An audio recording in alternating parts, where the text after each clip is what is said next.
وقال اللہ تعالی وعباد الرحمن الذین یمشون علی الارض ہونا وَإِذَا خَاطَبَهُمُ الْجَاهِلُونَ قَالُوا سَلَامًا۔ اللہ تعالیٰ نے ارشاد فرمایا اور رحمان کے بندے وہ ہیں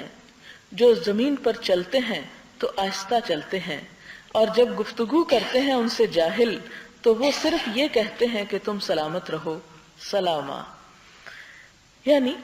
انسان اپنی عملی زندگی میں اگر سکون اور اطمینان کے ساتھ یعنی تمام زندگی کے طریقے میں سکون کا اظہار کرے یا سکون کو اختیار کر لے تو یہ اس کے لیے بہت ہی اچھا ہے۔ اس کی صفت بیان کرتے اللہ تعالیٰ نے فرمایا جو چلتے ہیں تو زمین پر آہستہ آہستہ۔ آپ دیکھیں کہ مختلف طرح کے لوگ ہوتے ہیں، کچھ لوگ کوئی کام نہیں بھی ہو تو یوں چلتے نظر آئیں گے کہ جیسے بہت بڑا کام کر رہے ہیں، اور کچھ لوگوں کے اوپر بہت بھاری ذمہ داری بھی ہو تو وہ آرام سے ایسے بیٹھے نظر آئیں گے کہ جیسے ان کو کوئی پریشانی ہی نہیں۔ آپ دیکھیں کہ جیسے سفر کے وقت آپ نے دیکھا ہوگا کہ جب آپ کہیں جانے کی تیاری کرتے ہیں تو آپ کے چھوٹے بچے اتنی اس معاملے میں بے چینی اور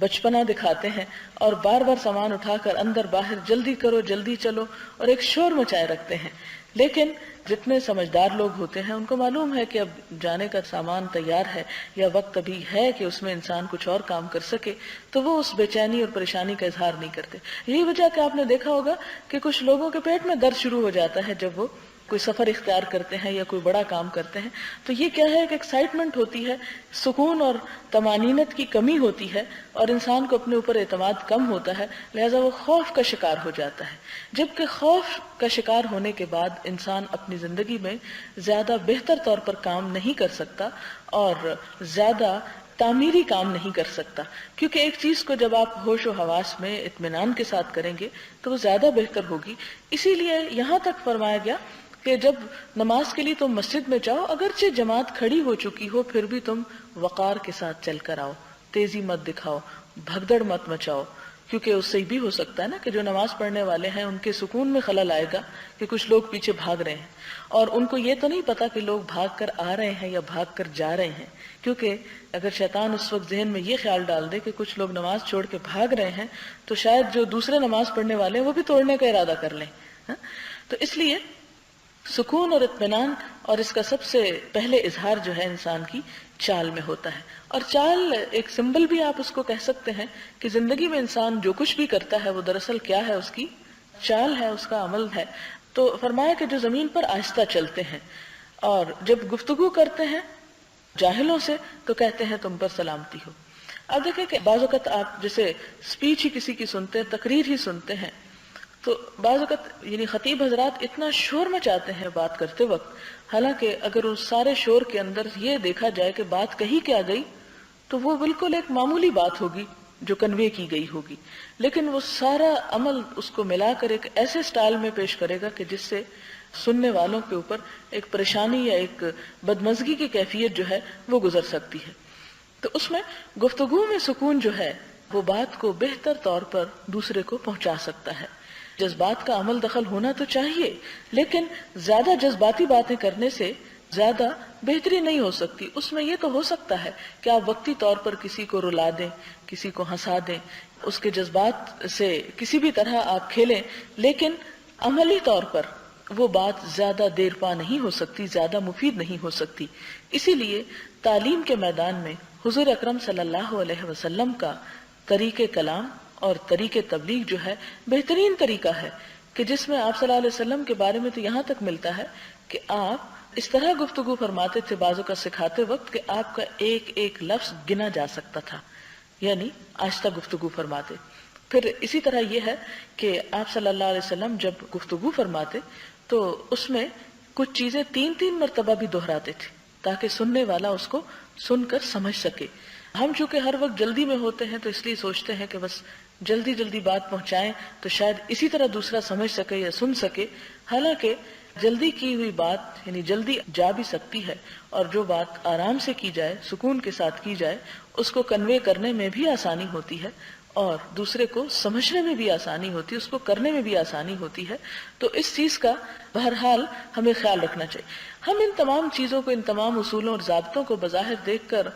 خوش بھی ہوتے ہیں اور اپریشیٹ کرتے ہیں کہ ہاں ایسا ہونا چاہیے، لیکن جب اپنی عملی زندگی میں اس کے عمل کا تعلق آتا ہے تو پھر ہم عموماً ان کو بھول جاتے ہیں۔ اس کی وجہ یہ ہے کہ کوئی بھی چیز صرف اس طرح انسان کی زندگی میں نہیں آ سکتی کہ وہ اس کو اچھا سمجھتا ہے۔ یہ پہلا سٹیپ تو ضرور ہو سکتا ہے، لیکن اس کے لیے پریکٹس اور کوشش کی ضرورت ہے۔ آپ گفتگو کرتے ہوئے اپنے آپ کو خود جج کریں کہ میری گفتگو کیا ضرورت سے زیادہ تیز تھی یا آہستہ تھی، کیونکہ کچھ لوگ بہت آہستہ بھی جب بولتے ہیں تو بولنے کا انداز ایسا ہے کہ دوسرے سننے والے سو ہی جائیں یا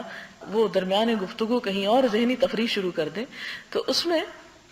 ان تمام حکمت کی باتوں کا لحاظ اور پاس رکھنا ضروری ہے، اور سب سے بہتر طور پر انسان خود اپنے آپ کو جج کر سکتا ہے، خود محسوس کر سکتا ہے کہ اس کی سپیڈ کیسی ہے، مناسب ہے یا نہیں۔ اور یہاں پر خاص طور پر جو فرمایا گیا، جو آیت میں آتا ہے کہ جاہلوں سے جب بات کرتے ہیں، آپ دیکھیں کہ جب آپ سے کوئی بات کرتا ہے تو عموماً جواب میں انسان کے اندر وہ جو نقل کی ایک کیفیت ہے، نقل اتارنے کی، اور آپ نے دیکھا ہوگا کہ عموماً بچے جب بڑے ہوتے ہیں تو سیکھنے کی عمر کو آتے ہیں تو ہر ایک کی نقل اتارتے، جو کوئی بولتا ہے اسی طرح طوطے کی طرح جواب میں ریپیٹ کر دیتے ہیں۔ یہ نقل کی عادت جو ہے یہ اپنی جگہ بڑی مفید بھی ہے، کیونکہ انسان اس وقت تک سیکھ نہیں سکتا جب تک وہ نقل اتار نہیں سکتا، کہ جو کچھ سیکھتا ہے وہ کلام یا گفتگو بھی وہ دراصل کس سے آتی ہے، وہ نقل اتارنے کی جو انسان کی صلاحیت ہے اس سے آتی ہے۔ اپنی جگہ یہ ایک اچھی چیز صحیح، لیکن آپ دیکھیں کہ جب آپ سے کوئی اچھی طرح بات کرتا ہے تو جواب میں آپ بھی اس کے ساتھ نارمل انداز میں بات کرتے ہیں، لیکن بعض اوقات یہ ہوتا ہے کہ جب آپ سے کوئی اکھڑ پن کا رویہ اختیار کرتا ہے تو پھر آپ کنٹرول کرنا مشکل ہوتے ہیں، آپ جواب میں اس سے زیادہ اکھڑ بن کے اس کو دبانے کی کوشش کرتے ہیں۔ تو یہاں پر اہل ایمان کی یہ صفت بتائی گئی کہ وَإِذَا خَاطَبَهُمُ الْجَاهِلُونَ، کہ جب ان سے جاہل لوگ ہم کلام ہوتے ہیں، ان سے خطاب کرتے ہیں تو وہ ان کو کہتے ہیں کہ تم پر سلامتی ہو، یعنی انہیں خوف زدہ نہیں کرتے، انہیں پریشان نہیں کرتے، بلکہ ان کو اطمینان میں اور کانفیڈنس دیتے ہیں ان کو۔ اس میں آپ دیکھیں کہ استاد کے لیے بھی یہاں پر ایک بہت بڑی نصیحت کی بات ہے کہ عموماً استاد وہی ہوتا ہے جو سکھانے والا ہو، اور کس کو سکھاتا ہے؟ لا علم لوگوں کو سکھاتا ہے، یعنی وہ بھی ایک طرح سے جاہلی میں شمار ہوتے ہیں۔ اگر کسی شخص کو وہ سب کچھ آتا ہوتا تو وہ پھر شاگرد نہ ہوتا، پھر وہ بھی استاد ہوتا۔ وہ سیکھنے کے لیے تو آیا ہے، وہ اس بات کا اعتراف ہی تو کر رہا ہے کہ اسے نہیں آتا اور اسے سکھایا جائے۔ لیکن اگر سکھانے میں غیر ضروری شدت اور غیر ضروری روب استعمال کیا جائے تو اس سے پھر سیکھنے کی کیپیسٹی کم ہو سکتی ہے۔ تو قالوا سلاما کا یہ ضروری نہیں کہ اس وقت ان کو سلام بولتے ہیں، بلکہ یہ ہے کہ ان کے انداز میں اور ان کے طریقہ کار میں کیا ہے، تسکین ٹپکتی ہے، اطمینان ٹپکتا ہے کہ جس سے دوسرا شخص اطمینان سے پھر سیکھ سکے۔ آپ صلی اللہ علیہ وسلم کے بارے میں حضرت عائشہ فرماتی ہیں، ان عائشہ رضی اللہ عنہا قالت ما رأيت رسول اللہ صلی اللہ علیہ وسلم مستجمعا قط ضاحكا حتى ترى منه لهواته انما كان يتبسم متفق علیہ۔ حضرت عائشہ صدیقہ رضی اللہ تعالی عنہا سے مروی ہے، فرمایا میں نے حضور صلی اللہ علیہ وسلم کو کبھی اتنے زور سے ہنستے نہیں دیکھا کہ آپ کے منہ کا اندرونی بالائی حصہ نظر آتا ہو۔ آپ صرف تبسم فرمایا کرتے تھے، یعنی پوری طرح منہ کھول کے نہیں ہنستے تھے، کیونکہ یہ بھی ایک طرح سے پھر وقار کے منافی ہو جاتا ہے۔ پھر اس میں آپ دیکھیں کہ ایک اور چیز بھی ہے